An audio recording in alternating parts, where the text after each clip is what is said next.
Informative Odisha YouTube channel को स्वागत। Railway रे ग्रुप डी रे पोस्ट वैकेंसी बाहरी पोस्ट रेफरेंस रे वैकेंसी बाहरी झील मानक ये हूँ बेस्ट सुजोग फॉर्म भरवा आगु निहाती वीडियोटी को देखि नियंतु। रेलवे रे पोस्ट वैकेंसी बाहरी ये हूँ बहुत भल पोस्ट और बहुत भल सैलरी पैकेज रही। समस्त इनफॉरमेशन जानापी वीडियोटी को शेष पर्यंत देखंतु। जदि चैनल रे नुआ आसी चैनल को सब्सक्राइब कर दियंतु और पाखरे थिबा नोटिफिकेशन बेल को क्लिक कर दियंतु। Railway RRB group D recruitment 2025 रो संपूर्ण डिटेल्स देखंतु। ऑर्गेनाइजेशन रेम railway recruitment board type of job regular basis रे category central government job name of the post group D various post total post बाहरी 32,438 post vacancy बाहरी। Application mode आपण online रे आवेदन करें। Who can apply all India candidate एठारे आवेदन करें। देखंतु प्लेस ऑफ पोस्टिंग इंडिया रे पोस्टिंग रहिबो। लास्ट डेट रही 22 फेब्रुआरी 2025 रही last date. Gender both male and female उभय महिला और पुरुष एठारे आवेदन करें।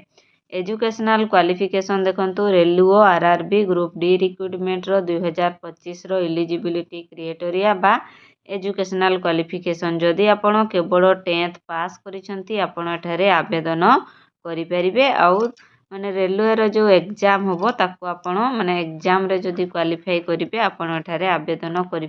इंटरव्यू रे जदि आपण क्वालिफाई कले एठारे चाकरी करें। देखंतु railway RRB group D recruitment 2025 रो वैकेंसी डिटेल्स देखंतु।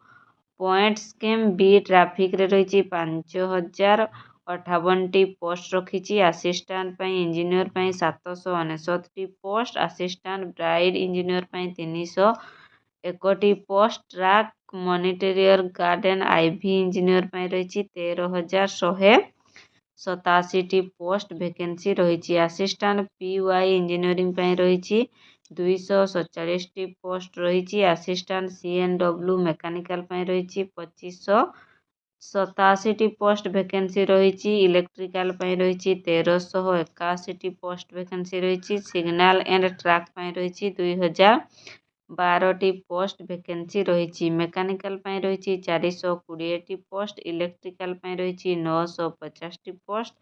असिस्टेंट ऑपरेशन बा इलेक्ट्रिकल रही 744 post. TL and AC electrical रही 1041 post. TL and AC workshop रही 624 पोस्ट। असिस्टेंट मैकेनिकल रही 3077 पोस्ट वैकेंसी रही। देखंतु railway RRB group D recruitment रो एज लिमिट केते रही। मिनिमम एज रही 18 वर्ष। मैक्सिमम एज रही 36 वर्ष। 18 वर्ष रु अधिक 36 वर्ष रु कम होइतिले आपण एठारे आवेदन करें। सैलरी देखंतु 21,900 रु 69,100 पर्यंत लेवल 4 रे पर मंथ सैलरी रहिबो। आपन को एग्जाम देबा पई पड़िबो। देखंतु CPT PET exam medical test हो डॉक्यूमेंट वेरिफिकेशन हो। एइथिरे जदि आपण क्वालिफाई करिवे ताहले आपण चाकरी करि परिबे। देखंतु रेलवे रे कोन सब क्वेश्चन मार्क आसीबो। ऑब्जेक्टिव एमसीक्यू क्वेश्चन आसीबो। टोटाल नंबर ऑफ क्वेश्चन आसीबो 100टी। टोटाल मार्क 100टी। टाइम ड्यूरेशन 90 मिनिट हेबो। जदि नेगेटिव मार्किंग 1 इत्रु 3 जदि आपणकर 3टी भूल हैला ताले गोटे मार्क एठी आपनकू दिया जिवो नाही। माने फी देखंतु कोन कोन एप्लिकेशन भरिबा पई फी रहिची। जनरल ईडब्ल्यूएस ओबीसी पई रहिची 500 टंका।